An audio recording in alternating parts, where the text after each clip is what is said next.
Hi, everyone, and welcome to another episode of One Take because life has no rehearsal. Today, I am absolutely thrilled to bring Ellen Oppenheim. I don't know. Full transparency, I am a car carrying member of Ellen's fan club. We work together at Fulcon and Belding. She is one of the iconic media directors in New York, and she has basically, I don't know, created an industry with her. So without any further ado, Ellen, thank you very much. I really appreciate it. Welcome to One Take. Marcelo, thank you for having me. The feeling is mutual. I feel so fortunate to have worked with someone who brought smarts, humor, connections, all that made FCB as strong as it was in the days that we worked together. And I'm thrilled that we are still in touch. So am I, really. So let's jump right in. By the time we get to be here, we've gone through like 1,552,000 decisive moments. We've made decisions every day that affect everything from pricing in the markets to what clients are going to hear and all of that. But we all have one or two moments that really define us. So um, tell me about that. Tell me about the defining moment that made Ellen Oppenheim the real Ellen Oppenheim. Well, it's hard to pick one, right? Because Yeah. there's certainly more than one. But one that comes to mind very early on is that I was in the days they called the media planners. It would probably be a communications planner or something like that today, meaning I wasn't entry level, I was a step above. And the person who worked above me was leaving. And there were several people to be interviewed for the job because I worked at a large agency and they were always trying to give people promotion opportunities. But I was in a good position because I worked in that specific group. So I was allowed to interview for the job. I would say I earned the right to interview for the job. And I did. And the interview was fine. And then afterwards, I thought a little bit about it. And I thought, I answered every question. I knew the products. I was able to give ideas for how we wanted to handle the client. But I thought, I'm not sure I let the interviewer know, the person above the supervisor, how much I really wanted the job. And I went back in like a day later, knocked on his door and said, do you mind if we have a quick chat? And he looked up and said, as long as it's quick. And I said, it is.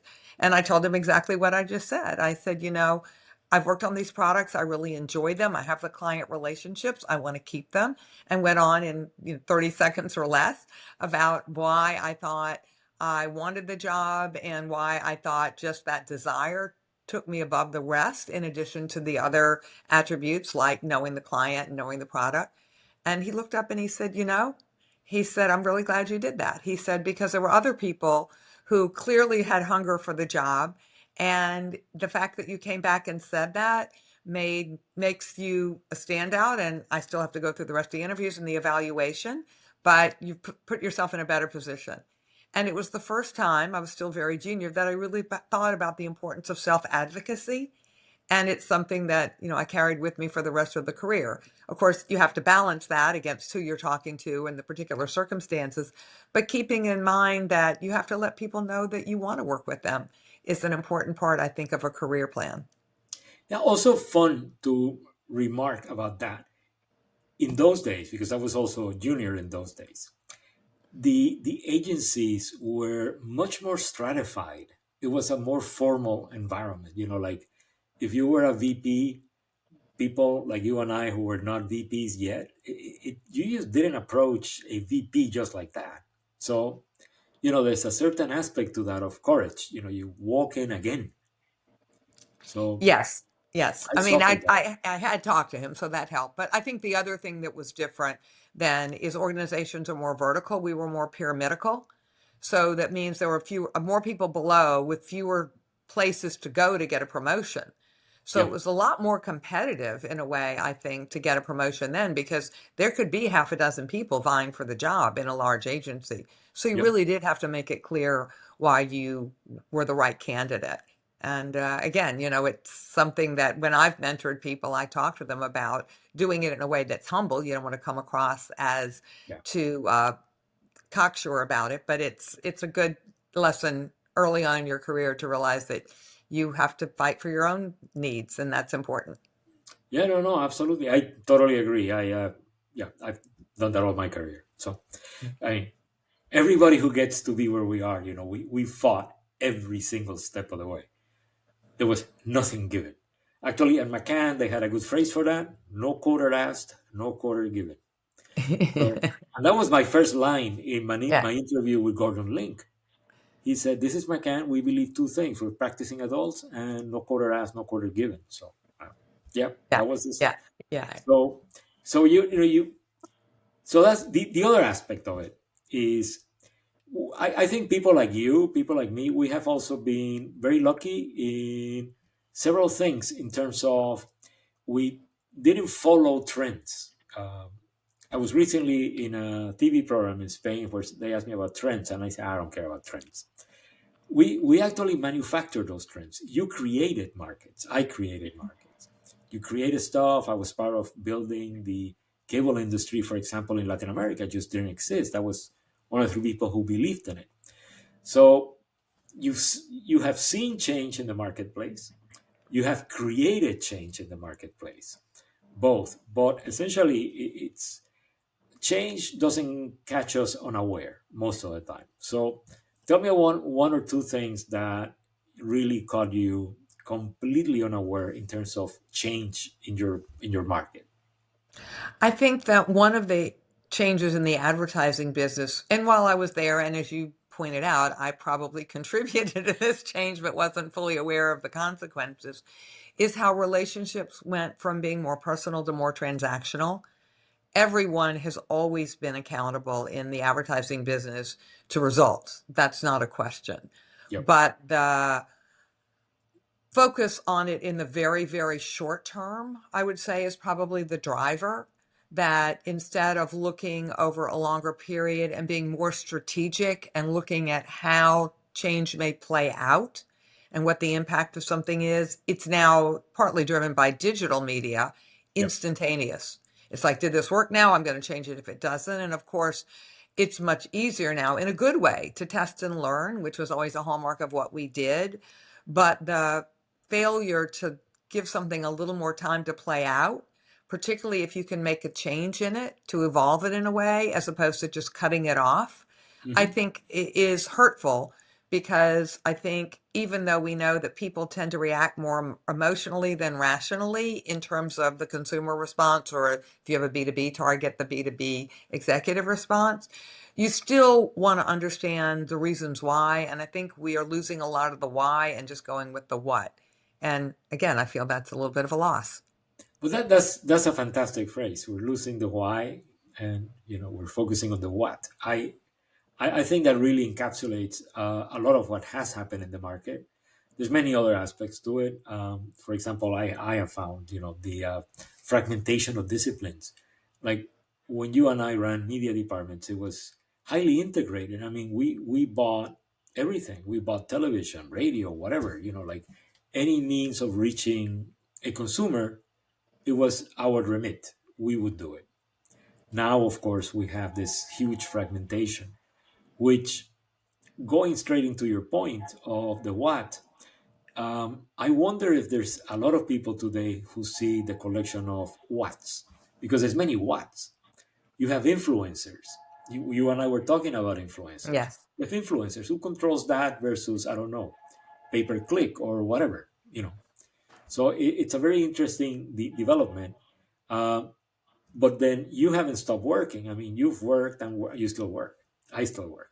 So how have you evolved or changed or adapted to those changes? I think, back to this concept of self advocacy, I've learned better to draw boundaries. You still have to be accountable, but understanding how much is too much. I think as a working mother for many years with small children at home, you began to learn how to draw boundaries. And what you did then is because you couldn't just give up your job, is you learned how to work smarter. And sometimes extra pressure lets you work smarter, but sometimes things enter in that you didn't anticipate. I think you're aware of a situation I had where I was in line for promotion and there were a limited number of people who were going to be promoted under a new structure. And Hmm. while I hadn't been promised it, because no company does that until the last minute, it was clear that I should have gotten a job. And not the companies that I work for fault, not the agency's fault, but a client demanded to have a man on the job. And so I didn't get that position.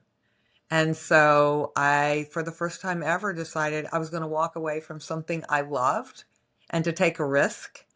And it didn't all work out. I would say there were some definite bumps in the road, but in the end, I think I'm much stronger for it and ended up in a much better place with broader horizons and a more holistic view. Back to your point about fragmentation and what we would call silos. Yeah. So I don't know that that's a direct answer to your question, but I think that it's an important component is learning how to take risk and how to bounce back when taking a risk doesn't immediately work out the way you planned. And at the same time, I would say the importance of connections and relationships. I think as we're all focusing on end goals and work can never be underestimated. I have been so fortunate that doors have opened for me that I would never have expected. And it's all because someone that I knew in a prior iteration of my life has come forward and said, I'm doing this. I'd like to have you be part of the team. I value what you're doing. So I've worked in places I never thought I would work and doing things I never thought I would do because I was fortunate enough that through connections and perseverance. I mean, it didn't all happen right away, but and I take ownership of some of the benefit of that. But never discount luck. And I do believe in the phrase, you have a role in creating your own luck. And part of that is the relationship part. Yeah, I totally agree. And yeah, taking risks is one of the things that, on the one hand, I think is overrated. A lot of people take really stupid risks. Yes. They don't think about it. And then, something happens and boom. But then it is also underrated. Every so often, you do have to, like you did, oh, they want a man on the job. Fine. Bye. See you around. Well, it wasn't that revengeful or reactive. It No, was but I mean, more, like, I need to see what's out there. I could be the next person to get it. Maybe the agency would get a new account, but you knew it was not going to be immediate. So it gave me time to explore, and in exploring, some things opened up, and that allowed me to do it. So I want to be very clear, drawing off your point, it's calculated risk. yeah. It's risk that come with, an analysis and information. Yep. Don't just walk to the edge of the cliff and jump. Not Exactly. necessarily a good plan. No, that's an awful plan. You need to be able to calculate it and be realistic about it. Yeah. Then yeah, you could be the next one, but then again, you could not be the next one. So what is out there? Send out a few feelers, get some information, figure it out, and then say, okay, this one is worth it. There's always an element of risk. I moved to Cyprus, seriously, at 69. So come on, I know about that. But there's a certain, calculation of it, which I think is one of the hallmarks of maturity and, of aging well, aging intelligently. Which brings me then to the very last point that, and I really want to spend some time with you here because of the different organizations you work with and everything. But one of the key aspects of, I think, ageism is, or one of the key, I don't know, aspects, one of the key foes, I guess, of ageism is advertising. It's an industry that eats its youth. I mean, like, advertising, not that it hates old people, it just dismisses them. It's like, oh, you don't exist anymore. I was telling a very good friend who's also part of the podcast. When she turned 50, she was fired from Dentsu, or the other one, Karat. She was fired from Karat. Boom, that's it. And I totally said, after 50, women are past their shelf life. Men after 55. But like for 95% of us, it's a reality and we need to fight it. Ageism, actually, it is the only socially acceptable bias. You can have racial bias these days, thankfully. You cannot have sex bias. There's many other biases that are socially unacceptable, not ageism. It's a sad statement. So, one, tell me about your own experiences with that, and let's discuss the role of an older worker in a modern organization, because I still think we have a huge role and a huge potential. Well, I'd like to bring two perspectives of that. One is my personal aspect, and the other is some of the work that I'm doing now. So, on a personal basis, yes, I have experienced ageism for sure. And I can talk to you about walking into an interview with a company where a former coworker had recommended me for a job. And I walked in, and the interview was probably 25 years younger than I was. And as soon as I walked in the door, you could see her eyes like put up a barrier, like a film went over her face. And she was like, no, no, no, no, no. And I knew that I wasn't going to break through it, but I was determined to at least extend the interview and make her listen to me. So I did, and I knew I wasn't going to get the job. And I went and told the person who had recommended me for the job what had happened, and he shook his head. And then I think actually he walked away from the company probably 6 months later because he found the bias to be so extreme that he just felt that it was going to limit the company's growth. And in fact, I don't know if it did in fact, but I know the company did not do as well as I'd hoped they would do in the next year. So that's just one personal example.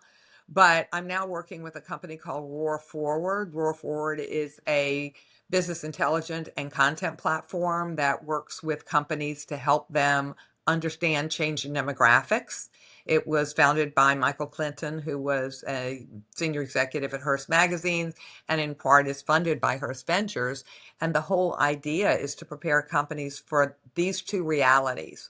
Number one, people are going to live longer, healthier lives than ever before, which meaning, as you you called it, their shelf life is going to extend in terms of their worker productivity. They say that now a 70-year-old is like a 50-year-old might have been 25 years ago. I mean, we are just, we're entering an age where, or in an age where the vibrancy and engagement of people is extending way beyond what it did not that long ago. Yeah. So there's a real value to that. And a lot of people are realizing that through their own healthier lifestyles, we see less cigarette smoking, we see people more aware of what they eat and the need for exercise.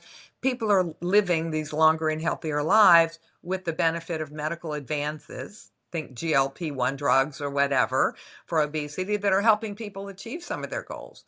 So you've got these longer lives, and then you have declining birth rates. And the birth Yeah. rate is falling faster in developed countries than anybody imagined.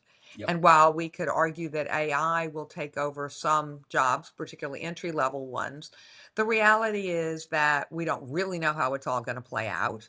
And so it's not going to, we have to prepare for the fact that we still are going to need a human role in this. And as we know, if you put two pieces of garbage together, you still have garbage. And so Yes. AI knows what it knows. It doesn't know the future. It doesn't yet, and maybe it will someday have the ability to extrapolate in the way that people do. So until AI catches up to that point, and maybe it will and maybe it won't, you have declining birth rates. You have this population of people who are living longer. And so corporations will need to change how they approach the whole employment equation.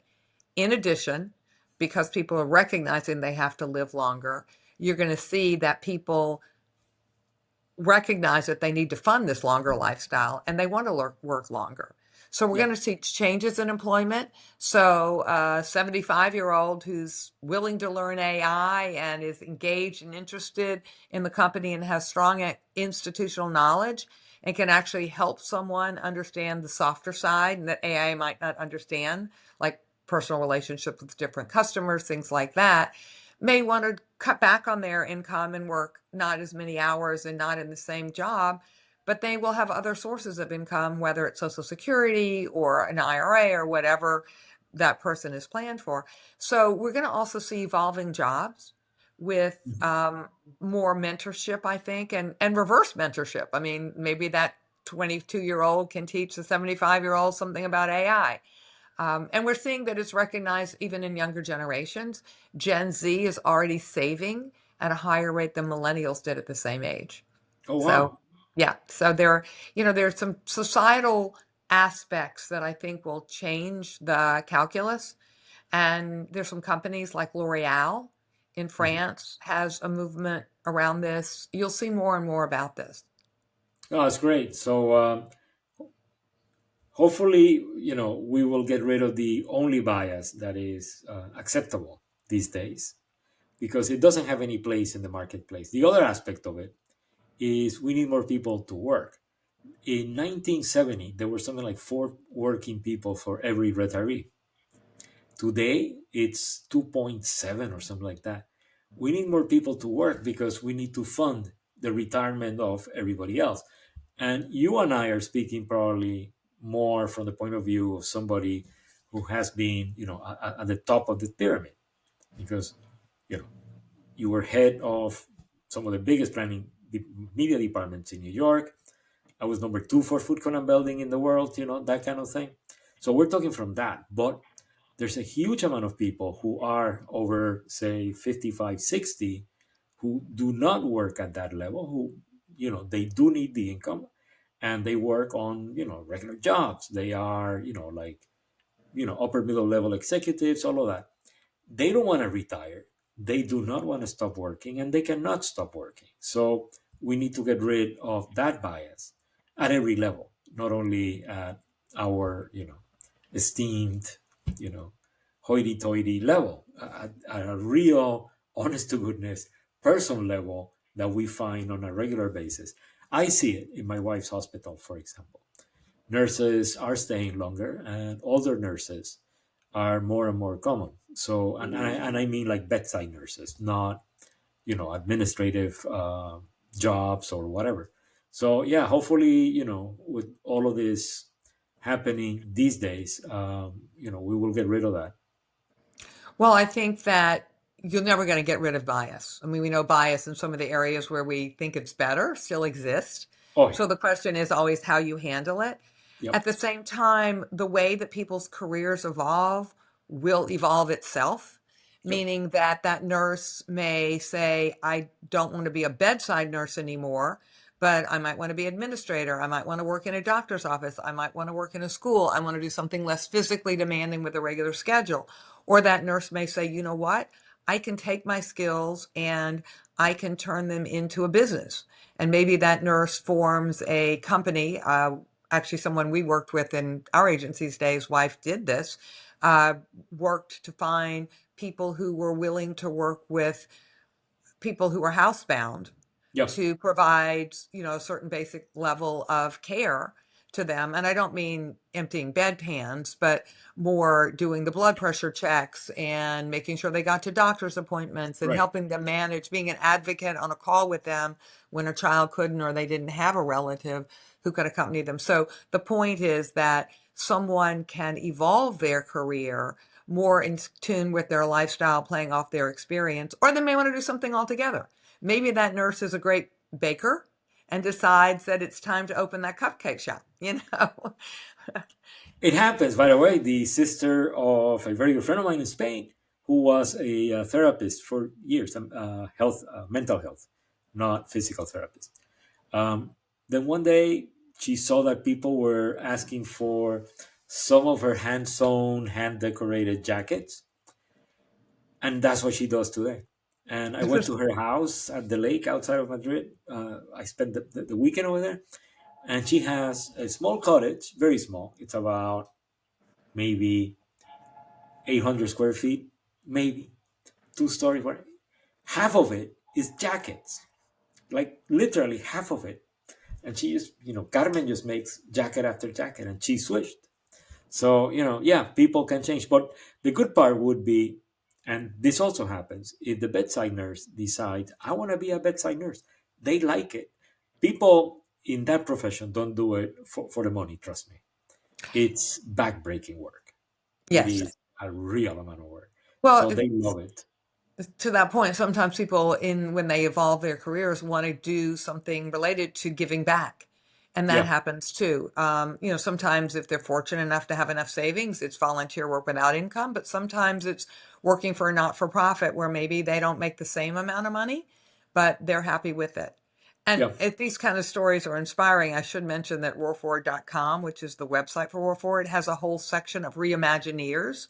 It's very inspirational, people who have reinvented themselves as they've approached what we call the second half of life, meaning that when you turn 50, you could still live another 50 years.